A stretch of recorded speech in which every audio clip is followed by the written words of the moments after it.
Assalomu alaykum hurmatli tumandoshlar, ijtimoiy tarmoq kuzatuvchilari. Bugungi kunda davlatimiz rahbari boshchiligida nafaqat mamlakatimizda, balki tumanimizda ham ijtimoiy-iqtisodiy rivojlanish ta'minlash maqsadida bir qator amaliy tadbirlar, muhim loyihalar amalga oshirilmoqda.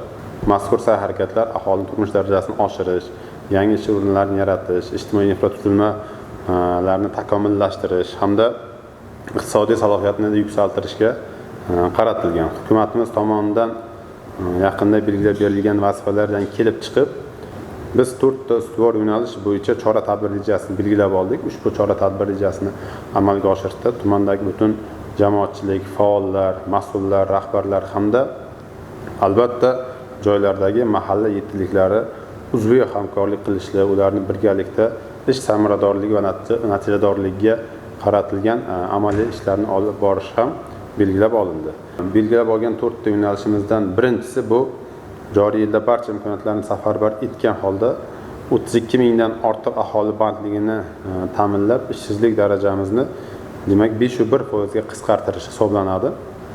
Jumladan bunda yangi investitsiya loyihalarini ishga tushirish hisobidan 2100 nafar, tadbirkorlikka jalb etishda 20500 nafar, qishloq xo'jaligida 8500 ming nafar, qurilishda 700 ga yaqin yangi ish o'rinlari yaratilishi aniq hisob-kitob qilib chiqilgan.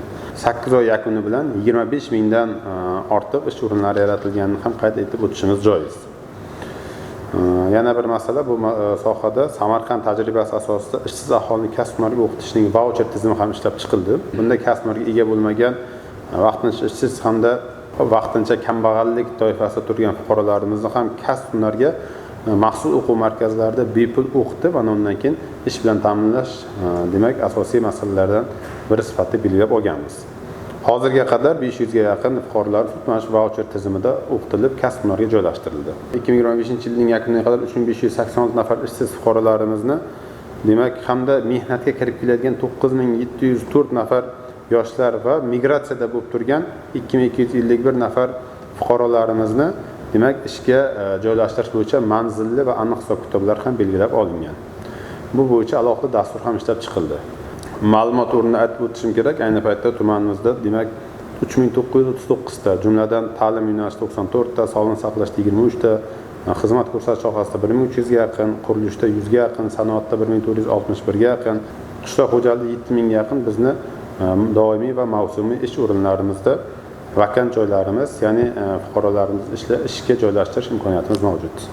Umuman yil yakuniga qadar yana 15500 dan ortiq fuqarolarimizni biz ishga joylashtirish bo'yicha izchil chora-tadbirlarni olib boryapmiz.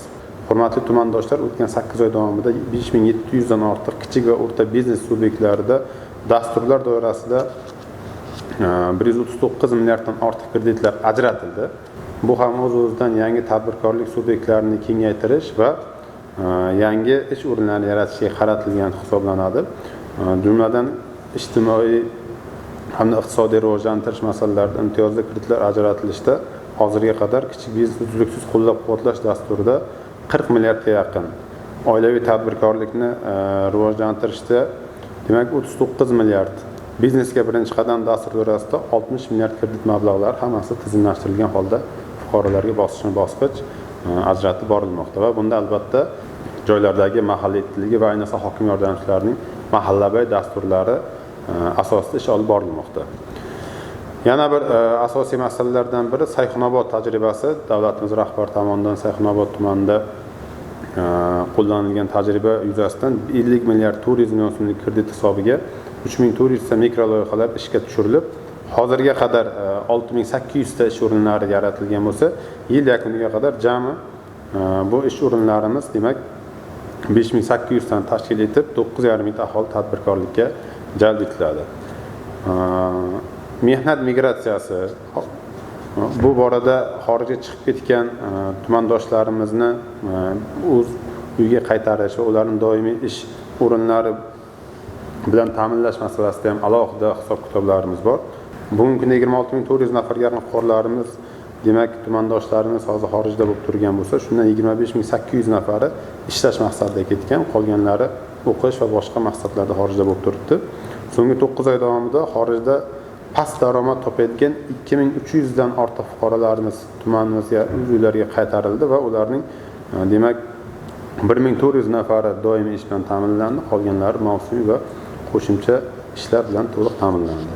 Yil yakuniga qadar kam daromad topadigan, xorijda kam daromad topadigan 3100 ga yaqin demak fuqarolarimizni ham tumanimizga qaytarish va ularni ham bosqichma-bosqich doimiy ish o'rinlari bilan, daromadli ish o'rinlari bilan ta'minlash bo'yicha manzilli hisob-kitoblarimiz bor.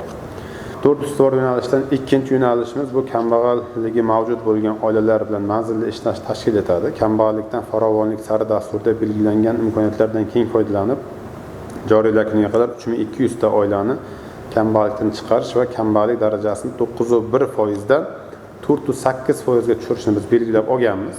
Joylarda mahalla yettiligi bilan birgalikda 6288 ta oilalarni biz hamkorlikda qaytadan so'rovnoma o'tkazib, ularning 3486 ta oilalar kambag'allik reyestriga kiritilishi va har biri bo'yicha individual rejalar ishlab chiqilgan bo'lib, umuman hozirga qadar ushbu oilalarni demak kambag'allikdan chiqarish, ularni umuman kambag'allikdan xoli qilish, farovonlikka olib borish maqsadida 100 ta tashkilotlardan demak rahbarlar, o'rinbosarlar 500 ta kambag'al oilalarga biriktirib olindi.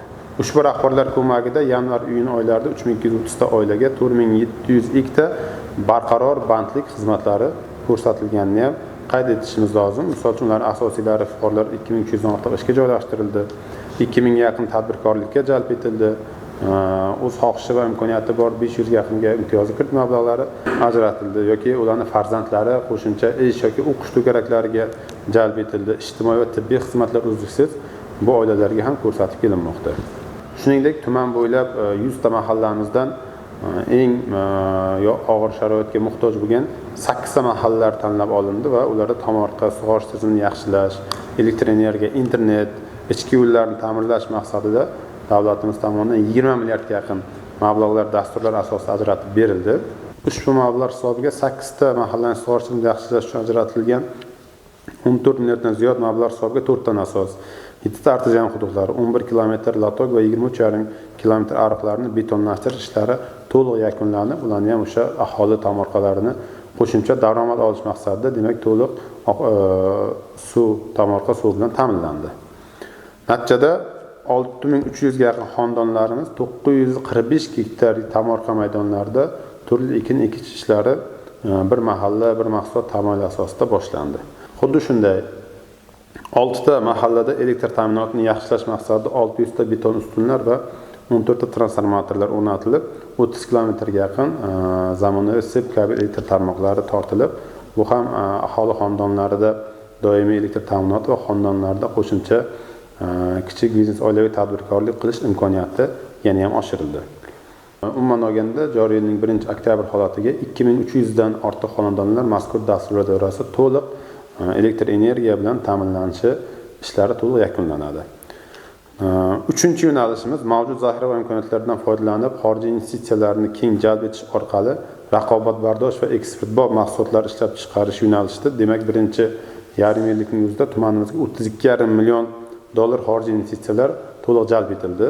Misol uchun tumanning olis hududlaridan bo'lgan Yangi avlod mahallasida Alibek qo'shma korxonasi tomonidan to'g'ridan-to'g'ri xorijiy investitsiyalar hisobiga demak tikuvchilik fabrikasi tashkil etilib, tikuvchilik loyihasining o'zi 50 dan oshiq ish o'rinlari, umumiy ovqatlanish shoxobchasi, xizmat ko'rsatish va xususiy klinika loyihalari ham boshlanib, ushbu loyihalarga jami 2 milliondan ortiq to'g'ridan-to'g'ri xorijiy investitsiyalar jalb etilganidan misol keltirishimiz mumkin.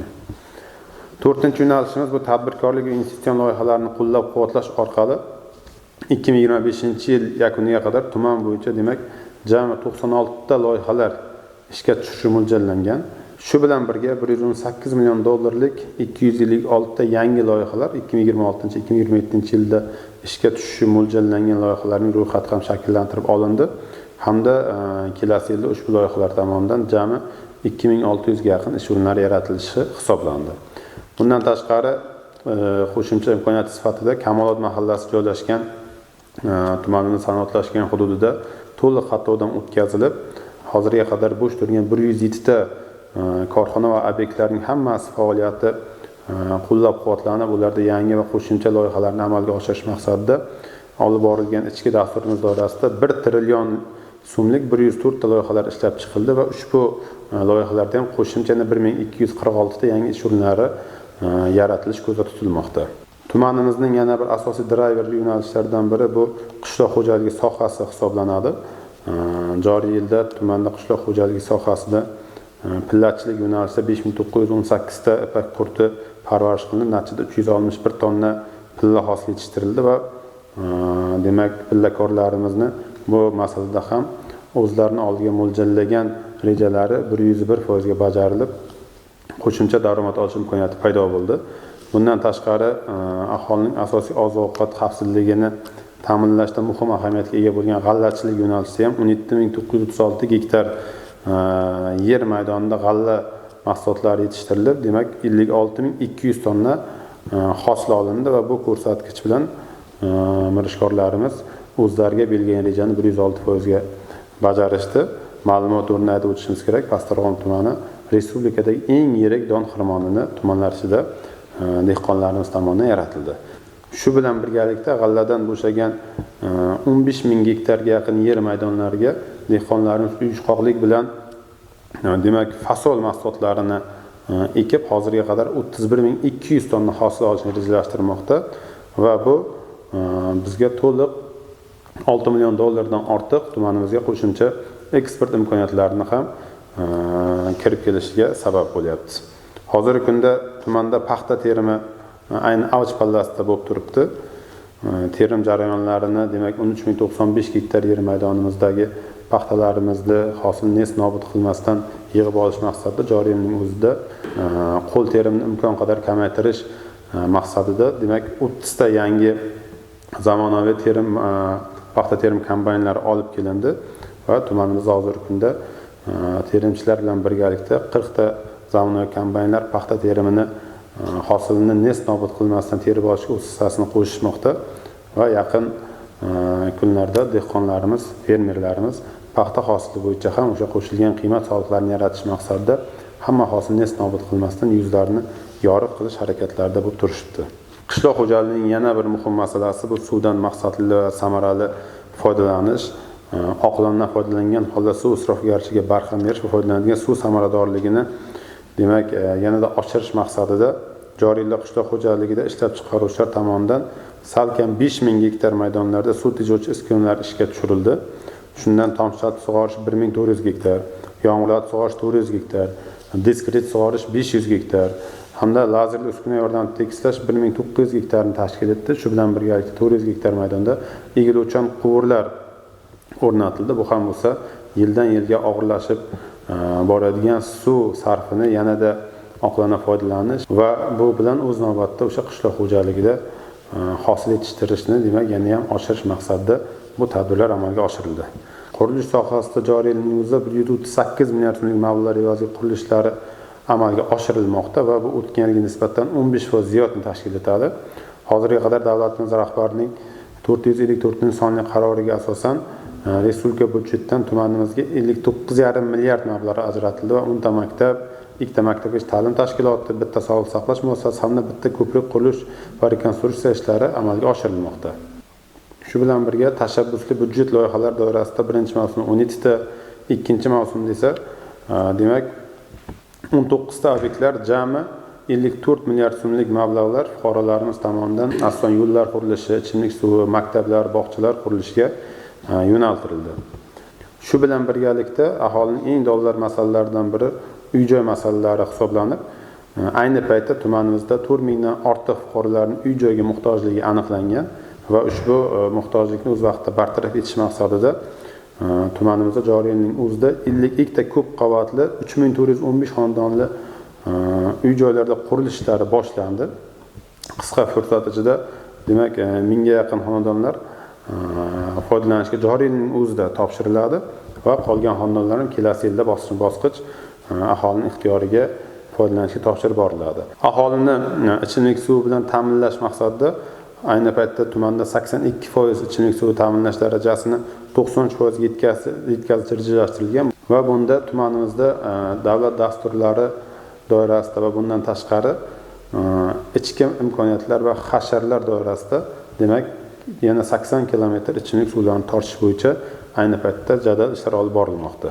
Kuz-qish mavsumiga tayyorgarlik ko'rish ham bizning dolzarb vazifalarımizdan biri hisoblanadi. 2025-2026 yillarda kuz-qish mavsumi uchun barcha sohalarda yo'l korxonalari, elektr energiyasi, gaz ta'minoti, shu bilan birgalikda ijtimoiy soha obyektlarini kuz-qishga faol tayyorlash, aholini uy xonadonlariga ko'mir mahsulotlarini yetkazish kabi bir qator demak katta aniq chora-tadbirlar belgilab olingan. Misol uchun tuman yo'llaridan foydalanish unitar korxonasi tomonidan 800 tonnaga yaqin drenaj qum, sheben, 150 tonnaga yaqin demak tuz mahsulotlari, dizel yoqilg'ilari zaxirasi hozir yaratildi. Bundan tashqari elektr energiyasida qo'shimcha transformatorlar, qo'shimcha simyog'och va elektr tarmoqlari, kabellari ham to'liq hozir zaxiralashga tayyorlab bo'lingan. Shuningdek, qo'shimcha gaz ballonlar, har xil diametrdagi gaz ta'minlash turbalar ham gaz idorasi mas'ullari tomonidan kuz-qishga faol tayyorgarlik ko'rilmoqda. Shuningdek, kuz-qishga tayyorlanishda to'proq va og'ir sharoitdagi yo'llar yaxshilash maqsadida hozirga qadar 162 kilometr yo'llarga shag'allashtirish rejalashtirilgan bo'lsa, demak ushbu mo'ljal 176 kilometr yoki 10% ortig'i bilan to'liq ta'minlangan va ayni paytda ham ob-havoning yaxshiligidan foydalanib yo'llar shag'allashtirish ishlari jadal davom etmoqda. Fuqarolarimizni asosiy yo'llarda yoki o'quvchilarimiz maktablarga, shifoxonalarda, aholi gavjum joylarda yo'llarda betalofat qatnashlari uchun hashar yo'li bilan 43 kilometr piyodalar yo'laklari barpo etildi. Shu bilan birgalikda o'sha yo'laklarda 425 dona quyosh panelli tungi yoritgich ustunlar ham o'rnatildi. Hurmatli tumandoshlar, bundan tashqari o'sha yana aholini ish bilan ta'minlash, yirik loyihalarni ko'paytirish, bu borada sanoat hajmini oshirish, byudjetga qo'shimcha tushumlar tushirishni rivojlantirish maqsadida 2025-2027 yillarga mo'ljallangan 20 ta istiqbolli va yirik loyihalar amalga oshirilishi bo'yicha barcha ro'yxatlar shakllantirib olindi. Demak, 370 million dollarga ushbu loyihalarning umumiy qiymati 370 million dollarni tashkil etib, shundan 300 million dollar to'g'ridan-to'g'ri xorijiy investitsiyalar mablag'larini tashkil etadi. Loyihalarni yillar kesimida tahlil qiladigan bo'lsak, 2025-yilda 3 ta loyiha, 2026-yilda 15 ta loyiha va 2027-yilda yana 2 ta hozirdan boshlab loyihalarni ishga tushirish bo'yicha amaliy harakatlar boshlandi va bu ham qo'shimcha tumanimizga 1800 nafarga yaqin fuqarolarni doimiy ish bilan ta'minlashga imkon yaratadi va qo'shimcha 130 milliard so'mlik soliq bazasi shakllantiriladi. Misol uchun 2025-yil yakunida Sam Electro Invest MCG tomonidan 2,5 million AQSh dollari qiymatida trikotaj mahsulotlarini ishlab chiqarish loyihasida misol uchun 150 nafar fuqarolarimizga doimiy ish o'rinlari yaratilishini misol keltirishimiz mumkin. Xuddi shunday ekoturizmni rivojlantirish maqsadida tumanimiz xuddon o'tgan Darg'om kanalida hozir 12 ta lotga bo'linib to'liq auksion savdolarga chiqarildi va mana shu loyihalarimizning o'zida ham nafaqat xizmat ko'rsatish, umumiy ovqatlanish shoxobchalari, ko'ngilochar markazlar, balki qo'shimcha ish o'rinlari, soliq bazalari va turizmni qo'shimcha xorijiy va mahalliy turizmni rivojlantirish bo'yicha imkoniyatlar yaratilmoqda. Yaqin 1 yilda Darg'om kanalimiz bo'yidagi sohil bo'yi loyihasi ham ishga tushirilib boriladi. Aziz ijtimoiy tarmoq kuzatuvchilari, tuman bo'yicha qilingan ishlarni qisqacha aytishga harakat qilib o'tdik. Mana barcha qilingan sa'y-harakatlar natijasida yil yakuni bilan iqtisodiy ko'rsatkichlarimiz demak o'sishiga erishish kutilmoqda. Bunda yil yakuniga qadar sanoat mahsulot ishlab chiqarish hajmi 1 trillion 500 million so'm yoki 109%, xizmatlar hajmi 2 trillion 600 million so'm yoki 115.4%, qishloq xo'jaligi mahsulotlari hajmi 5,5 trillion yoki 104.3%, qurilishlar hajmi demak 1 trillion 100 milliard yoki 106.8% ga yetishi kutilmoqda. O'tgan 8 oy davomida sanoat mahsulotlar ishlab chiqarish hajmi 113.3% ga, xizmatlar hajmi 111.4% ga, qishloq xo'jaligi mahsulotlari hajmi 105% ga hamda qurilishlar hajmi 115.2% ga yetganligi ham yil yakunigacha o'sha oldimizga qo'ygan maqsadlarimiz sari izchil qadam olib borilayotganini bir belgisi sifatida ko'rishimiz mumkin.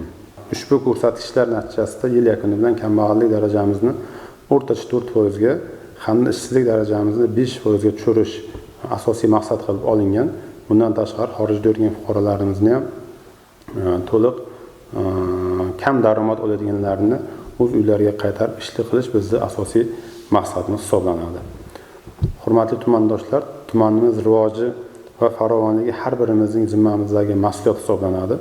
Biz birgalikda izchil harakat qiladigan bo'lsak, albatta oldimizga qo'ygan har bitta maqsadga erishamiz. Shu bilan birgalikda tumanimizni ham obod, ham farovon, ham ishsizlik va kambag'allikdan xoli hududga aylantira olish imkoniyatimiz bor.